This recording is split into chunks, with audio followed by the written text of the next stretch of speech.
जौहर university case में फंसे MP SP leader यहां आजम खान की मुश्किलें कम होने का नाम नहीं ले रही हैं। आजम खान इस मामले में ईडी की रडार पर हैं। जराये के मुताबिक जल्द ही ईडी इस मामले की जांच शुरू करने वाली है।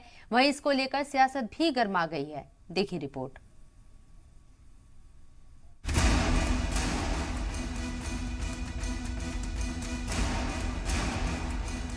कभी यूपी की सियासत के फलक पर बुलंद सितारों की तरह चमकने वाले आजम खान के तारे आजकल गर्दिश में चल रहे हैं। लोकसभा चुनाव की तैयारियों में जुटे आजम खान को फिर बड़ा झटका लग सकता है। जानकारी के मुताबिक आजम खान ईडी के रडार पर हैं। जानकारी के मुताबिक जौहर यूनिवर्सिटी में सरकारी खजाने के गलत इस्तेमाल की जांच भी जल्द शुरू हो सकती है। जौहर यूनिवर्सिटी में मुख्तलिफ सरकारी महकमों ने भी कई काम कराए थे। जराये के मुताबिक इनकम टैक्स डिपार्टमेंट इसकी जांच के लिए ईडी को सिफारिशी खत लिखने की तैयारी कर रहा है। ईडी जौहर यूनिवर्सिटी समेत एसपी के national secretary general Azam Khan के खिलाफ कुल 3 मामलों की जांच कर रहा है। दरअसल आईटी रेड के बाद जांच में पता चला है कि सहारनपुर के एमएलसी हाजी इकबाल ने जौहर यूनिवर्सिटी को 7.42 करोड़ रुपए का सामान दिया था।